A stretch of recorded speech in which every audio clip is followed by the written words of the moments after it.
And white one's a little bit more rare. But anyways, folks, we're gonna go ahead and get started. Thanks for bearing with us and giving everyone a few minutes to join in.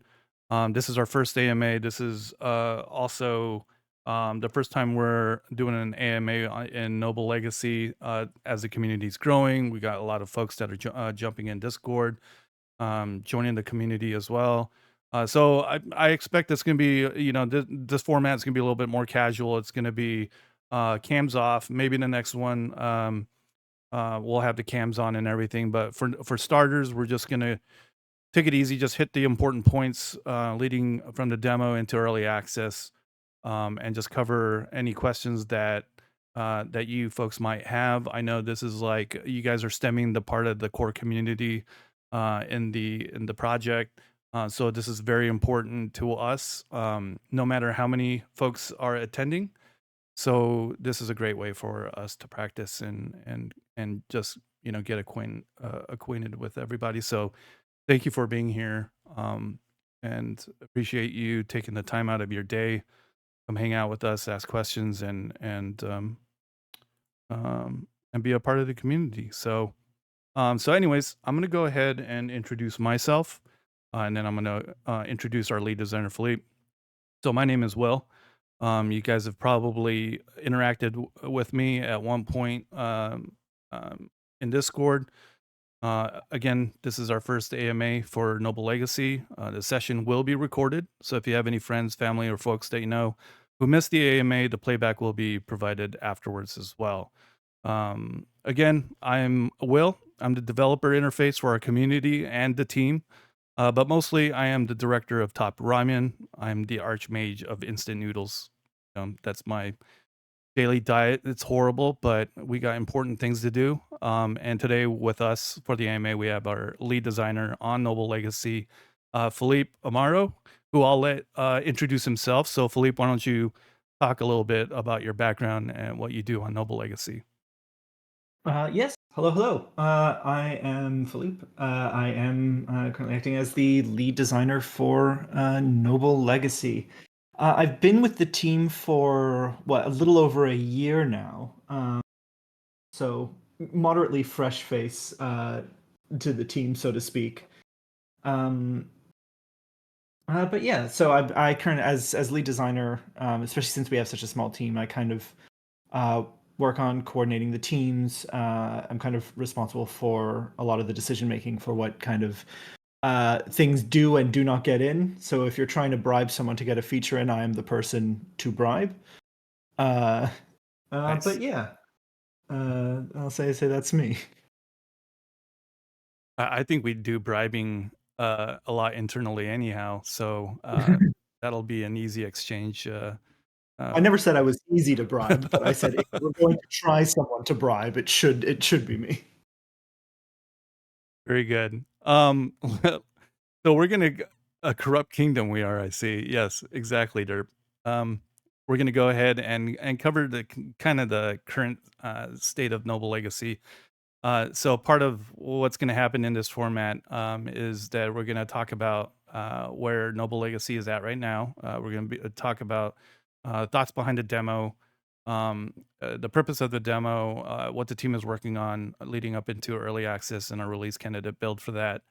We're going to talk about common issues. I'm going to cover minimum specs for you guys. Just to reiterate, some of the issues that renowned issues that stem from Unreal Engine 5, which is the engine that we do presently utilize. So you might be able to pull some good hardware information and things that could provide some resolution for you or anyone that you know that it's playing the game. A lot of these things are software side, so a game that's in development is going to be rough around the edges. It's going to be an iterative process, and will smooth out over time, especially in regards to performance. Because the way the performance works is when you're adding content to the game, you're testing all these features, you're testing gameplay parameters, and then post content add and feature updates. Usually, we go in and provide optimizations to those mechanics. So I'll cover that, and then we're also going to talk about the community. The importance of you guys and you guys being involved. and that goes without saying. I keep an eye on Discord, our developers do. So everything that happens here in Discord is seen by our devs, seen by myself. I relay it to the team, and we raise those concerns and raise that feedback. And it's an important process in terms of development that includes the community. And I think in today's modern day of gaming, that's a very important aspect, especially when it comes to smaller teams, smaller communities, and games that are niche in nature. So, anyways, you guys are aware that the demo's out. The demo presently has been receiving positive feedback.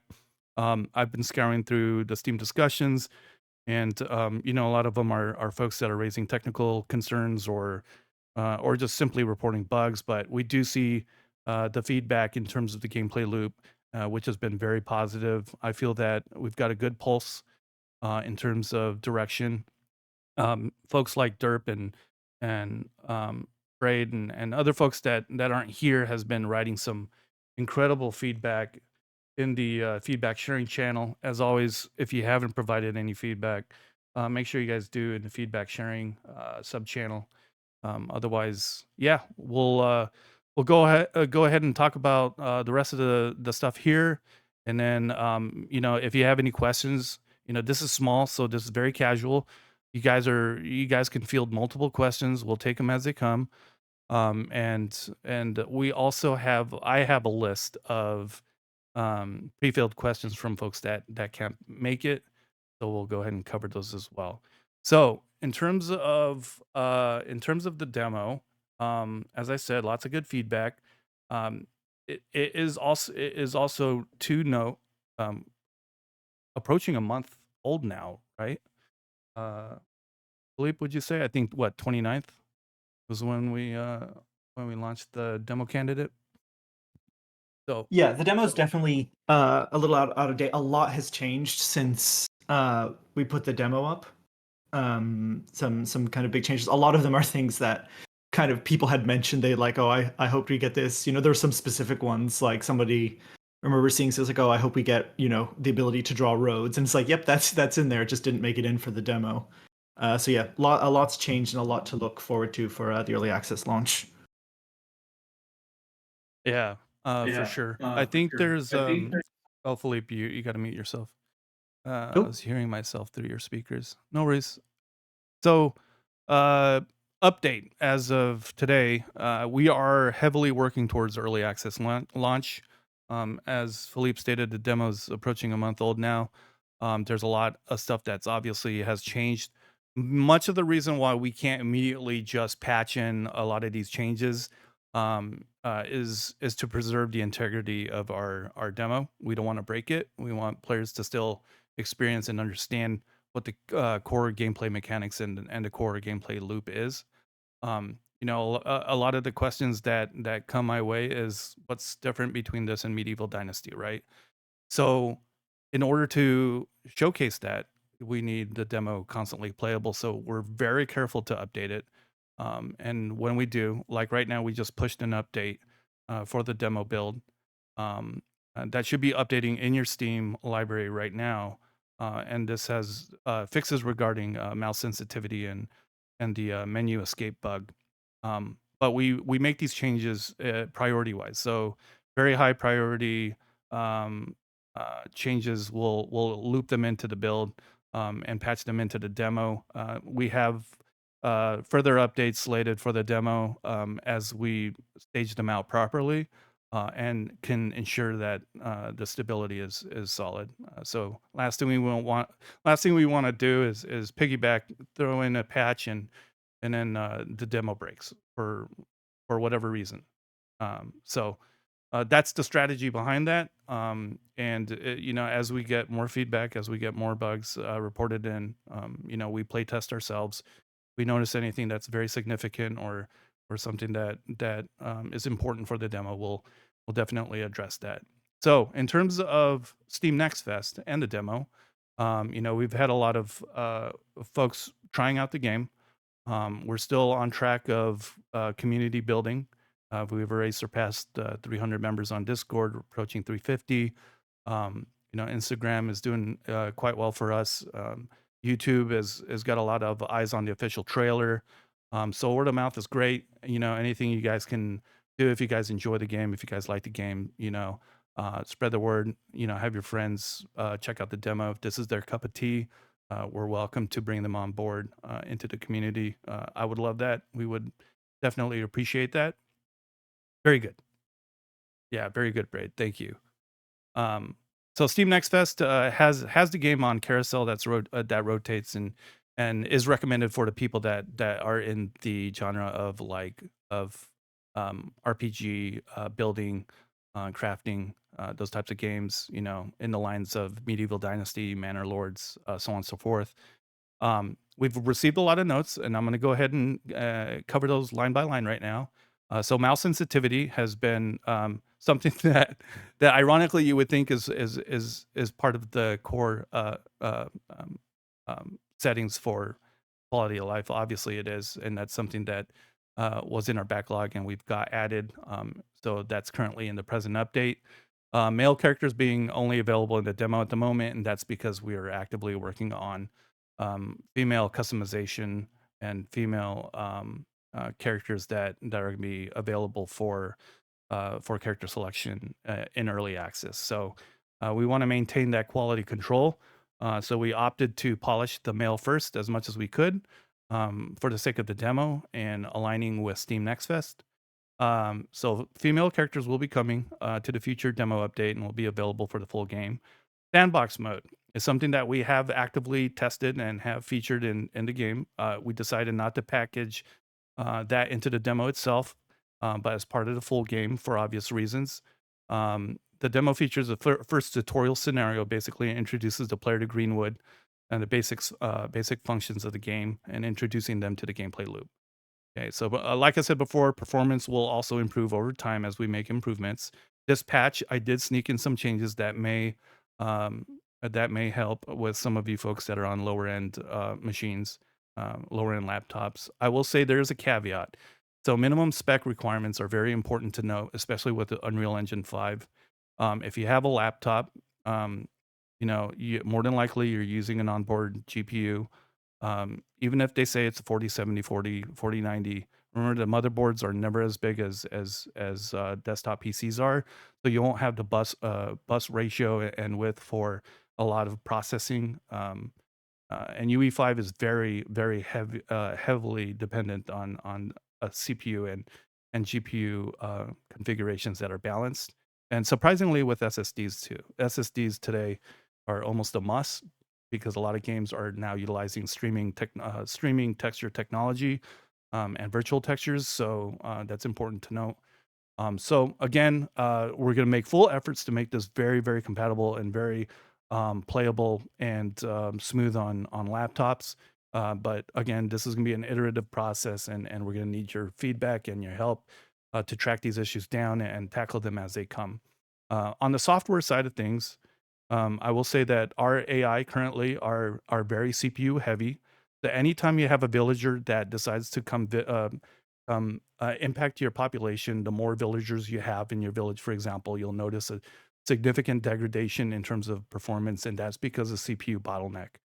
We're actively working on the CPU bottleneck and to improve the performance of villagers and AI in general. That includes their pathing, their navigation, interactions, and processing AI features on our end. So this is something that will improve over time.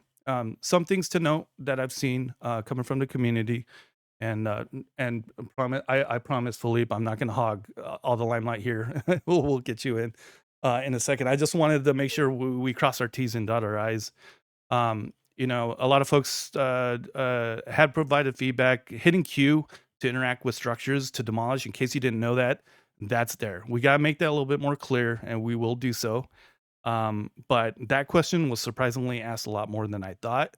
But Q is your alternative interact menu when it comes to structures. Also, what we also do need to make clear is selling in a market stall. A lot of you guys have already figured that out in the demo. Selling in a market stall, you got to toggle it with X, which is kind of inverse, but that UI does indicate that nothing is being sold, hence why you see the X bag. You toggle that, you can control the amount that is sold by the market stall, by the person that's assigned to the market stall. So it sets a target for them to sell. So we'll work to make this a little bit more clear. Um, in any case, crashes are expected. If you guys do crash, I do advise you to provide us your system specs and any of the messages. If you guys do hit that submit crash logs in the crash window, we do receive those and we do review those. So it's important to do that. It's not definitely not seen. We definitely do take a look at it. Other feedback that are known issues that I want to cover: the escape key opening up the settings menu has been resolved as of this patch. The icons are huge and they don't scale. They get in the way a lot. That's something that we're actively addressing and following up on. Mouse sensitivity again has been added, so you guys can adjust your mouse sensitivity as necessary. Um, any other crash notes? I'm not gonna go diving too deep into the technicalities of it, but in a nutshell, this is gonna impact other games that you guys do play, and since this is more of a casual setting, I will let you know, because I work on graphics and environments and lighting for the team as well. So typically, I'm the point of contact when it comes to, GPU related stuff, anything that has to do with graphical processing. Unreal Engine 5 and Intel has had a long-standing issue with 13 and 14 gen CPUs in regards to manufactured overclock and voltage issues. So what that means is basically this is on the manufacturer's end of motherboards, popular ones like Asus, MSI.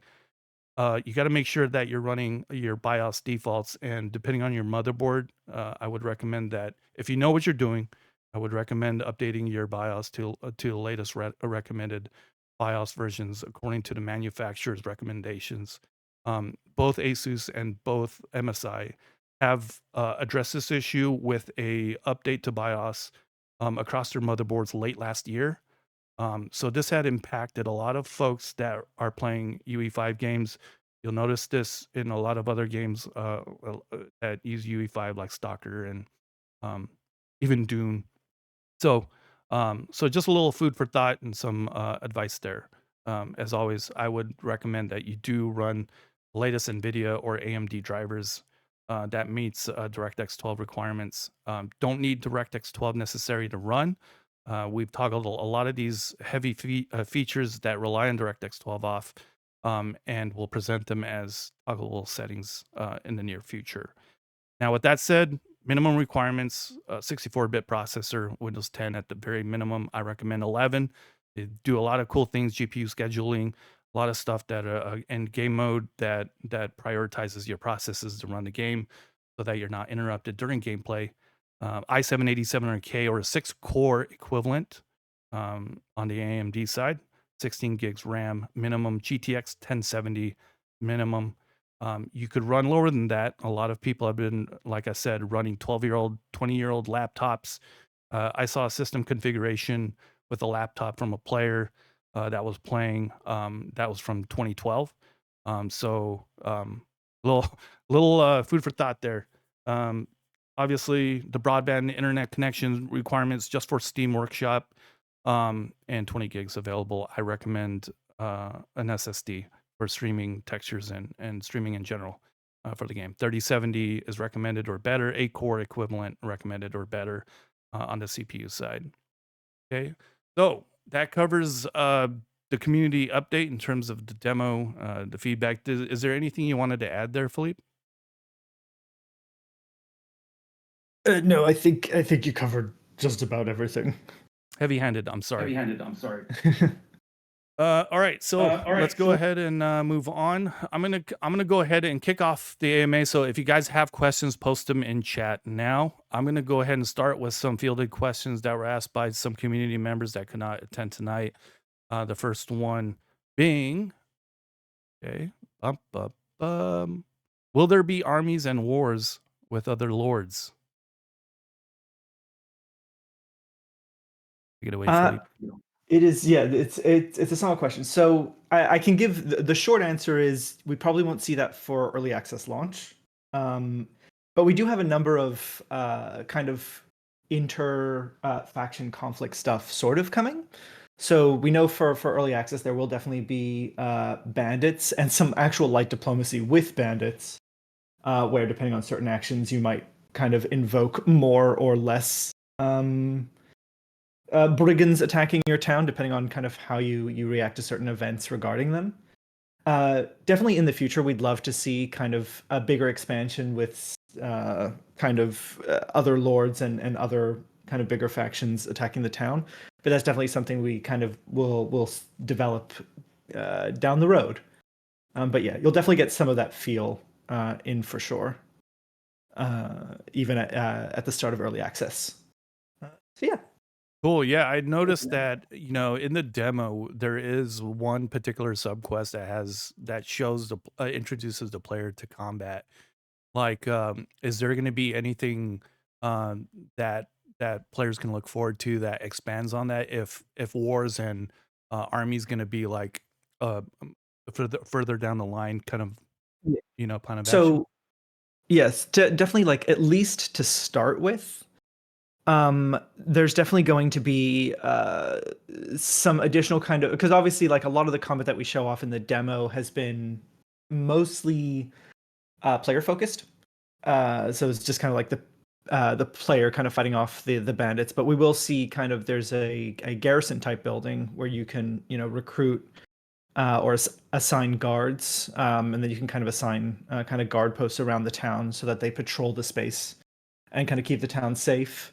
We have a couple other kind of minor things that kind of begin to already hint at the bigger kind of town level combat stuff.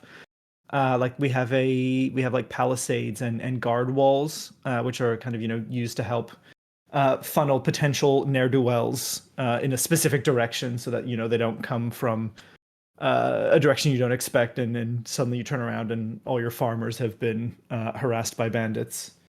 So we definitely have like some of that stuff coming in, and that stuff I think should be good for early access launch. But deeper features will definitely be coming a little bit later down the line. Very Yeah. cool. Cool. Um, so what about let me knock a couple other these other questions out as well. Will there be first person available? So right now the answer is no. It's something we can definitely look into if we see a lot of like the community really wanting first person. Our game actually kind of alternates between third person and top down. It's technically, if people want to kind of get a sneak peek, I think it's actually in the demo. You can, I think it's bound to P. You can actually press that to get a top down view if you want to kind of like build from that perspective as well. So we're kind of we're more used to kind of pulling the camera back than pulling the camera further into the player. But it's definitely something that we can look at if people are really interested in it. But for now, it's just kind of the third person and top down perspectives. Cool, good stuff. Let's mix it up here since we have had some questions posted in the chat. Um, Jennifer asks, "Is romance and babies going to be a thing? And if you die, will your babies take over for you?" Oh, yep. So again, this is in our roadmap. When we get closer to launch, we'll have like a pretty visual to show you kind of some of the stuff that's coming down the line. We 100% have romance planned. It won't be out for the kind of early access launch in July. But we do kind of have the intent to have NPCs get married, and be able to do that type of stuff. So yes, just not right now, is I think the answer to that question. So But we I know think people I have been know asking for it. I know why Jennifer asked that because uh in other games like for example Medieval Dynasty, when you do pass yourself, that your heir basically takes over and you play as them, or not pass yourself, but when you retire, um, I think Yeah, the gameplay is when you retire, your offspring basically when they turn to adulthood, it basically switches characters. You end up playing in their shoes. So I think that's where that question is coming from. I think I think Mm, though, to elaborate on what Philippe said though, long term wise, like, we want to do things that are a little bit different, mainly because the focus is around village management, and not so much like the family perspective, even though that's a big part of it, especially with the villagers, but more so that we're coming from the perspective of like we got to make sure that romances have an impact on villagers, how it impacts their deeper structure, like traits and their morale and their stats and things like that, because these are all systems that we have in place that are very unique to Noble Legacy. And it's important that we keep that in mind so that we're not basically just adding features that are for the sake of it. But this is a discussion that we've had, and like Philippe stated, um, romance definitely being a thing I think is important. We've seen a little, actually, I've seen a little bit of that in the demo with our boy. What's his name? That he requires to work with a female only. Fernando. So yeah, definitely be a thing. Another question that she's got down the line is, will there be magic or supernatural things that happen in the game? this one's such a tricky question because this is something that I think the team is kind of keeps going back and forth on Yeah. how much if there's going to be supernatural or magic related elements. Uh, right now, there isn't. We kind of hmm. So there's a couple of if there is kind of magic, and depending on how you want to define magic, there is a couple things that are kind of hinted at. It's kind of that uh I don't know what the term is, but it's kind of like soft myth type thing. So we have a couple events that occur in the game that kind of hint to the fact that there might be magic, but it's not kind of spell casting fireball style. It's more just like certain a white deer is a portent of a certain thing, and if you kill that deer, suddenly there's a storm. Like it's that kind of low fantasy style magic when it kind of things, but it's a very kind of subtle style. Um, and yeah, that's kind of currently the direction we've been going in. Hopefully that answers your question, Yennefer. Uh, yeah. Cool. Um, and to follow up with that, will there be multiple clothing items for men and women? And will there Yes. be So yeah, because the character, anyone who's played the character creator has probably noticed that you don't have any clothing options. There is so any clothing that you've seen on a villager will be available for the player as well. The You don't get it when you spawn in, but eventually we don't show it in the demo. But eventually, when you get a tailor, you do get the ability to create different clothes and play dress up with your player character. Uh, so yes, so the answer is 100% yes. It's just yeah, it's not being shown in the demo because the tailor is a bit of a more advanced building type that we don't show off in the demo, but should be available for early access. very, very good. And what about mod support? Mod support. This is probably a question better suited for one of our more technically minded people. Uh, we don't have kind of direct mod support right now, and that's something that we'd probably look at much further down the line, especially since we're kind of going into early access and a lot of stuff is really changing right now. We're kind of hesitant to kind of really push for mod support until we're a little further down the line. The game's a little more in a stable place because if anyone who's like played with mods before knows that anytime the developer updates their game, it breaks half of their mods. So we aren't looking at that stuff right now because we know that we're going to be updating the game a lot, and anyone who tries to get mods in is probably going to have the game break very frequently. Um, so that's definitely a question for kind of much further down the line. I hope that kind of satisfies. Yeah, and I can Your question. piggyback on that as well. I know so one of the things that we have been touting is the ability to upload your prefab buildings that you create and save up to Steam Workshop. So we do have the systems in place to utilize Steam Workshop. So there may be some ideas that you guys do throw our way, or that we come up with ourselves that can kind of satisfy that aspect in terms of like how can we expand gameplay and the functionality of Steam Workshop integration to allow players to more uniquely share and be creative with their builds. Like for example, Planet Zoo and Planet Coaster. I know in Planet Zoo and well, yeah, and Planet Coaster, you could basically you can make these like TV screens, right? And they're just black, but you can also upload like a WebM video or something that ends up showing on the screen that you place in your theme park, for example. Um, and this is a smart way of kind of capitalizing off of player creativity and allowing them to, you know, add that to their own as well as their like workshop builds. So that's something that like we can definitely look into, whether it's like, you know, certain custom furniture assets or some design pattern that we create inputs for where you want if you wanted to update your own walls with a certain color paint or some rug that has a specific design. Like those are things that we can definitely look into, and those are things that we can discuss for sure.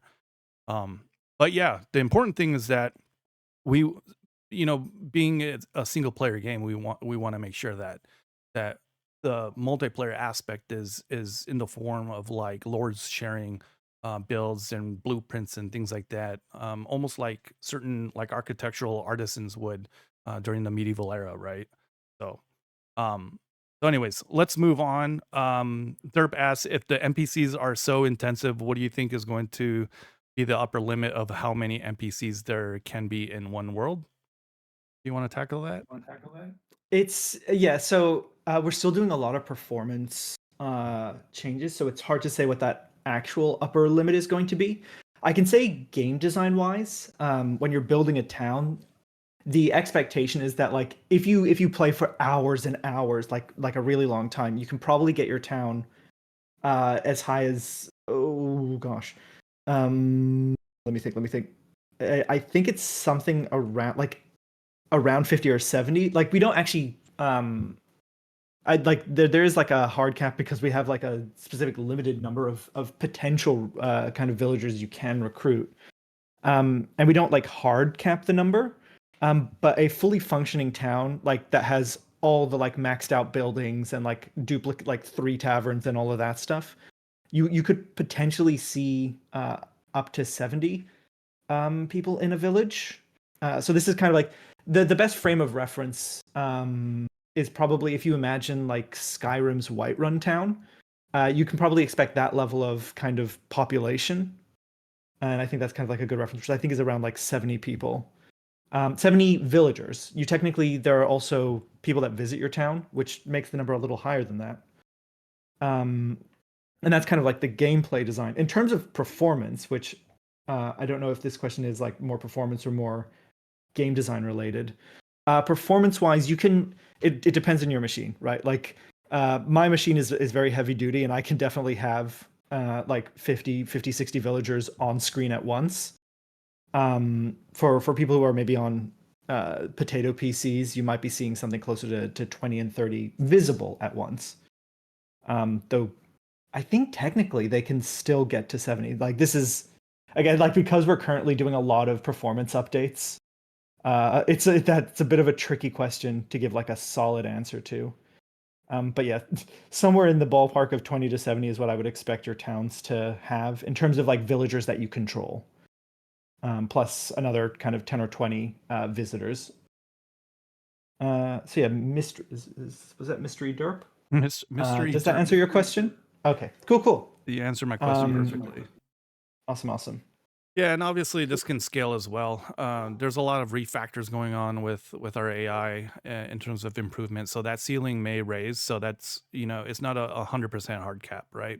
In the game and our targeted launch it is, but roadmap wise it definitely is not. So that will definitely scale depending on our performance profiling as we take them over a period of snapshots in the future. So that's something that we want to track, make sure it doesn't impede gameplay. All right, let's move over to Braid. Braid asks, "Will it ever be co-op slash multiplayer?" That's a good question, frequent one. Yeah, that's it's a scary question.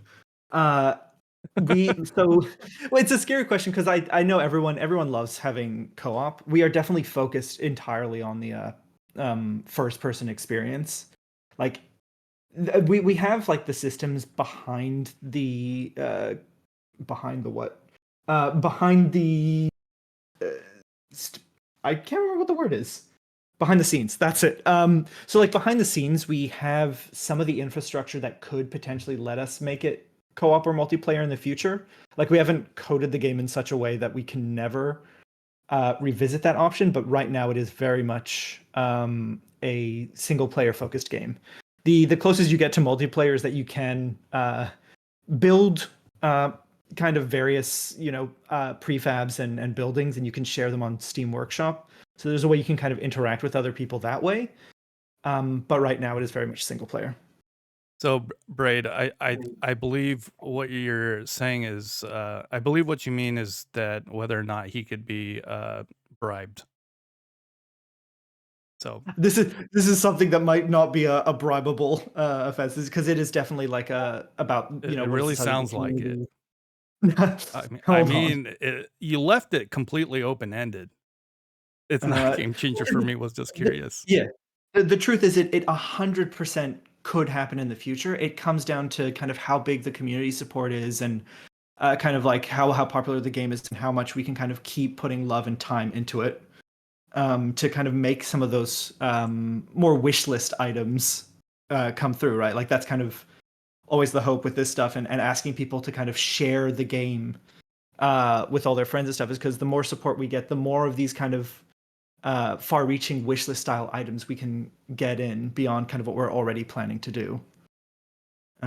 Which is why kind of like I like to leave the door open for that is because we definitely have left the door open for co-op in the future. It's just currently not in the to-do list right now. Very good. Cool Kitty asks, will players be able to shut off NPCs' voices and change key bindings? I did give a little text response to Oh, this one. The short answer is yep. Key bindings can be changed, and there is a audio mute option for voices. oh, very good. I didn't see All the in the settings. response to that. Yeah, great. Um, and Cool Kitty also asks, will there be a peaceful mode? Yes, I think so. Yeah, So I we think have that's in regards to we have combat, settings. maybe. Yeah, I don't actually know. It's a good point. We actually might want to look back at our settings and see if we need to add another thing that gets rid of all potential aggressive things. But we have coming in early access, we have difficulty settings. So we have kind of just your standard easy, average, hard style settings. But we can also there's also a bunch of custom difficulty settings. So you can do stuff like turn off villager hunger or turn off villager heat, or like triple how much they pay in taxes without uh, um like triple how much money they give that is normal, I guess, because so like your cash flow is higher. And you can also tweak how often like events occur, and events are where a lot of the kind of potential aggressive and wrenches into your plans can throw. So there's a ton of settings we're going to have for early access that will let you kind of customize the game and make it a more casual or more intense experience depending on your preference. right. And I think So that's a segment yes, from like difficulty settings, right? yeah. Um, so yeah, there's a bit of a waffle. The short answer is yes, and there's just a lot of options there for you to decide how peaceful you want it and how intense do you want it. Yeah. Um, cool. Let me switch back over. I know we got uh, uh several on our FAQ that we're gonna update our FAQs with. Will there be any planned release on consoles or mobile? Oh my gosh. We are currently fully focused on Steam and PC. Very much kind of the city builder is, and we've seen this kind of with other games as well from other studios where PC is definitely like the big focus because that's where a lot of city builder audience is. So right now it's just here again. Anything is possible with enough support, but we are very much just PC focused.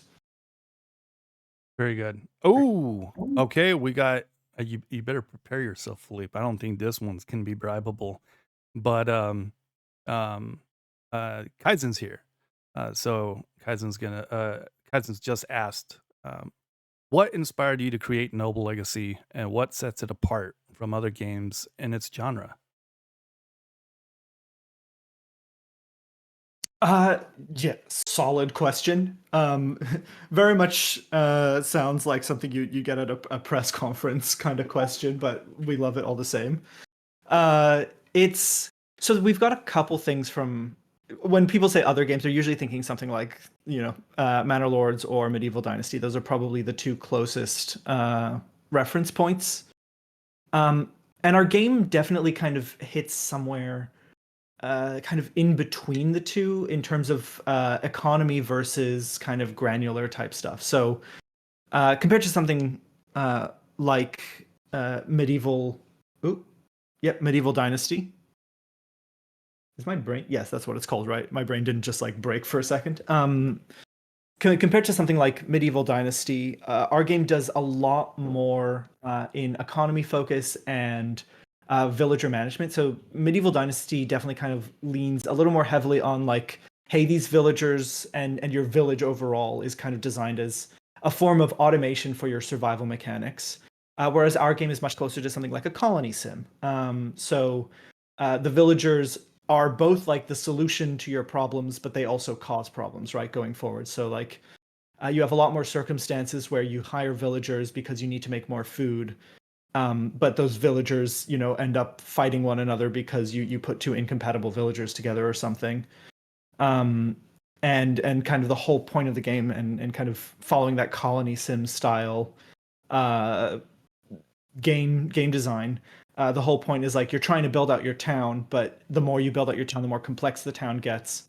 The more kind of challenges and kind of balancing acts that you have to do, and the more plates you have to spin as you kind of have to handle villagers with more diverse needs, as you kind of handle random events that come in that might sabotage your perfectly executed village.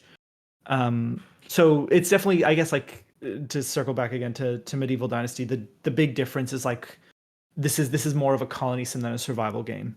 And kind of managing the whole town is way more important rather than the town being like a what do you call it? Like a automation system for your survival. It's very much like the town is the core loop. We can also talk about how like our I can waffle for a long time. Our villager, no, it's honestly, Kaisen, it's like a super solid question. It's one of those questions where it's like it almost felt like a plant question because it's kind of the thing that we always like to discuss, right? So it's honestly a fantastic question.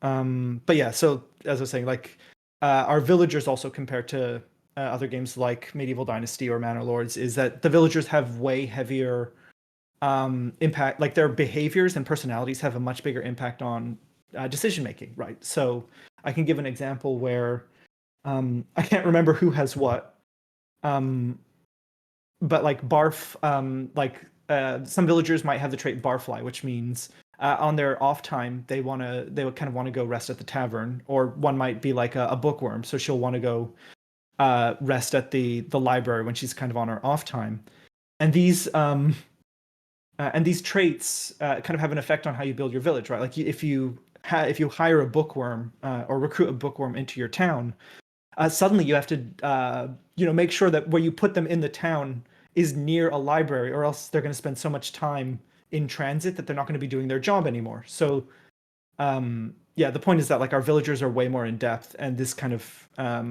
makes kind of deciding how to optimize them a much more kind of considered thing. It's not just like okay, who has the highest stat, stick them in the spot where that stat is used. There's a lot more kind of logistics and considerations to do as you build out your town. That's And I think I've waffled enough. yeah, I hope that answers the it's a great question. waffle. I mean, yeah, it's a great breakdown, and I agree. And to that point, though, for simplicity's sake, I think what is important though is because when I look at our YouTube official trailer YouTube comments, for example, and the amount of the amount of comparisons that people are making to Medieval Dynasty, it's definitely not unwarranted. It's definitely served as an inspiration. Like me myself, I'm a huge fan of Medieval Dynasty, and Mandalore, Sengoku. I'm excited about. We're fans of the games. We're fans of the game industry as well. But we're also developers, and we think that we had this idea of creating a game that is different, similar but different, and the aspect of our core pillars. And our core pillars that really stands us apart is the granular, detailed free-form base building or village building, so that you could, many times in Medieval Dynasty, for example, I wish there wasn't prefabs or something that you just place down and have to make sure that you chop X amount of wood to accomplish to build those like structures, right? And basically, so you're feeding into one prefab placed structure or a house or small house, medium house, or whatever, whatnot, and you're constantly feeding it resources and you're going back and forth feeding it resources. This kind of gameplay loop, I feel is indicative of like traditional survival mechanics, which is perfectly fine. There's nothing wrong with that. But in our core pillar, our our goal is to refine this in a way that that is akin to more like Planet Coaster, Planet Zoo, where you have a bit more free form in terms of like the structures that you can create. Sure, why not create a tavern that is an 8-story tower, like, and has machine guns and has helicopter pads, Apaches and Cobras and A-10 Warthogs landing strip right outside of it. Well, you could do whatever you wanted to do, right? I know that's a such an extreme analogy, but I also come from a military background, so I just had to throw that in there. But yeah, we're fans of these games, and I think the granular building approach is something that we wanted to do, and it's something that's definitely flexible. Braid asked the question, will there be a lot more decorations for houses and such? And while we have some preliminary initial list of like decorations and stuff like that, this is something that is going to also come in over time. Medieval Dynasty has delivered a lot of cosmetics over time, and that's something that we're going to do too. But to divert back to the original core pillars, the second one being the villagers. I think like what they did with Medieval Dynasty is fantastic in terms of like in terms of the family, offspring, and romance situation, um, or parameters. I think for us, I saw this as like a really big opportunity to have more interaction with them. I wish I could interact with my villagers a lot more. That's the cream of the crop question, right? And Philippe makes a good point because when you think about it from the perspective of not survival, but from a colony sim or a village sim, it becomes more about the people, and it becomes more about your role administrating that fiefdom or the village or what have you as you progress. So these are all um, these are all things that kind of like harmoniously web itself through the gameplay loop, through those core pillars that will offer us the ability to expand and add these like really nice content like decorations and additional decorations that don't serve just the purpose of decorative aspect but gameplay as well. Whether it's different tools and different you know uh animal husbandry aspects that folks would utilize back then. So, great question. And you got me going crazy now. Thanks, Caden, or Kaizen for that. So we definitely ran. We got like 10 minutes left or 8 minutes. So we'll keep fielding questions here. If you guys have any additional questions, feel free to holler out, and we'll wrap up the remaining 10 minutes with whatever you guys have. Cool Kitty did state that, well, if I never get to play with my outdated PC, I can always play Medieval Dynasty. Uh, so yeah, there's definitely that option. But on our end, we're definitely doing everything we can to continue to develop with low end PC specs in mind. So that's definitely going to happen over time. Will you be all right? Here's one for you, Philippe. Will you be able to house more than 2 people together, like say in a bigger house? I think the answer is yeah. I actually have to double check because that might actually already be in. If not, it should be. So we don't do a lot of this in the demo, but there is a thing where you can actually upgrade buildings. You've probably seen if you've played the demo and kind of scrounged around some of the menus, you'll notice that there's sometimes a upgrade building button kind of nestled away in, I think it's the maintenance tab. And when you do that on most buildings, that increases the number of kind of workers or people that can kind of occupy that building. So yes, eventually you can, if you meet the correct requirements, you can upgrade a building to a new type, and that will let you put more people in the same building. So yes. Cool. And will there be Derp asks, will there be generic villagers mixed in with the unique villagers? Feltz sort of answered it, saying, "Not if I can help it." It's a solid question. We are definitely trying to make every villager kind of feel unique, kind of almost Animal Crossing esque, where kind of each one has their own kind of visual personality and style. But there's going to be like a ton of them, right? Like I think I have to double check with Feltz, but I think there's what over 80 or 90 villagers currently like in the list already. I think it might be more 108. Yeah. 108. I didn't want to like overestimate and then disappoint people. Yeah, okay, it is over 1 100. million. So yeah, we've got like a ton of different villagers, and all of them are kind of custom and have different kind of sets of personality traits because we definitely wanted to make it kind of a little bit more of that Animal Crossing style where you might pick someone, maybe not because they're the best, but just because they've got kind of a funny backstory or look to them. So yeah, that I hope that answers that question. Very cool. And Cool Kitty also asked a good one because this one was actually asked on Steam. And we don't have this feature in the demo, but we actually do have its functionality, and we have it in game for early access. Are there any two-story buildings where we can go upstairs? Yes. Yes, there is. I don't know if it just got skipped in the demo, but there is. We actually do have stairs already in the game that will let you build second stories more easily. Um, we kind of hint at it with the church being technically a 3-story tall building, even though it's only one floor.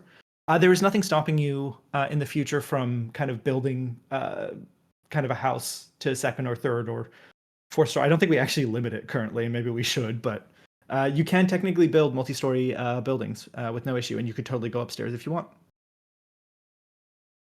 Cool. I forgot to ask. This was actually intended for the beginning of the AMA, but Philippe, did we talk about animal husbandry in during the AMA, or any of you guys No, for that you. matter? So somebody invoked that term at some point, I think, but I don't think a question had been asked I might regarding I it. might have invoked it. Yeah. So yeah, maybe. one of the questions, I think it's good for folks to hear anyways, because right now when you look in our when you play the demo, you'll see examples in fish, deer, chickens, but the longstanding question remains, between husbandry and wildlife, will there be any plans for like cattle, milk cows, a worker cattle, or goats, pigs, sheep, things like that? And will there be like wildlife animals like wolves and foxes that, or other animals that can present a danger or whatnot? So we definitely have we kind of have it titled in our post-launch roadmap um, internal document. Right now, we have a thing called the Wildlands update, which is going to be introducing a number of additional uh, animal types, which we see Cool Kitty asking farm animals. Yes. So it should include additional farm animals, including I think the ones that we have on the list right now are sheeps and cows and maybe pigs. Pigs have a question mark next to them. But yeah, we'll definitely be seeing more animal stuff. You've probably noticed that there is like a chicken pen somewhere in the demo right now. That one's a little more basic because it kind of just it sits there and it just produces eggs. Um, but yeah, when we get to the Wildlands update, which I think is planned for a couple months after early access launch, we should be seeing the addition of some additional wild animals as well as farm animals, as well as hopefully some additional kind of like fish types. The plague chickens. Yes, we have some sickly chickens right now. But that is definitely coming a little bit after early access launch. Fish But types it is is a on our good, list to yeah, do it. that's a good point, because I mean, guys, you are looking at the most avid fishermen um, on the team, and I will demand nothing less but a stellar fishing experience in the game, with a variety of fish that have existed back then, whether it's pike or or whatnot, I mean, there's gonna be fishing, and good mini games that involve that with the variety of fish that you catch. For sure. That I will bribe. That I will b Yeah. I will bribe Philippe to no end till that happens for sure. It'll definitely be, yeah, but I just to stress, it will be something that comes after our early access launch in July. I think it's one of our first planned updates. No, it's our second planned update. So probably still before the end of the year, we should see that in, but not in July. Just to temper expectations. Right, right. But we are expecting to see it shortly after that initial Alright. EA launch. So we are at 7 PM, so it's been an hour. We're gonna go ahead and wrap it up. There is one more question. Now I'll go ahead and respond to this one as it's in my wheelhouse.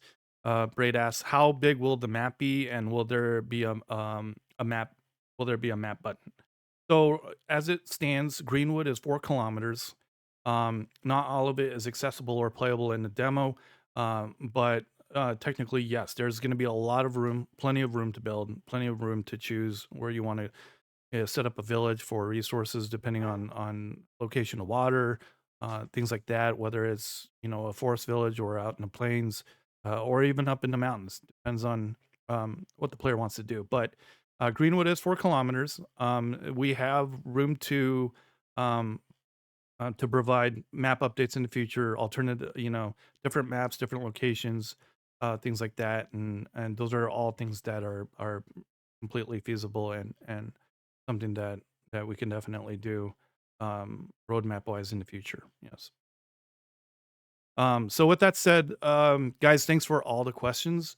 I think this has been a really successful first AMA. I think, Philippe, do you have anything else that you wanted to add for everyone? Not much aside from thank you for all showing up and asking your questions. It's super helpful. Sometimes without even realizing it, a question you ask like helps highlight something that we need to make sure is functioning and working. So we super appreciate everyone's time and you all showing up to discuss this stuff. So yeah, thank you so much. Awesome. Thank you guys again for attending. I really appreciate it. We look forward to more AMAs in the near future. So we'll definitely be back at it again, and we hope you guys do make it then. Otherwise, if you guys have any further questions, we're always watching.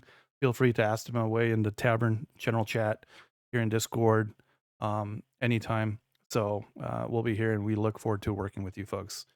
All right. Thanks again, guys. And thank you, Philippe, for And thank taking you, the Philippe, time for out taking the to be here with us as well. Yeah, no worries. Thank you all so much. All right. See you guys.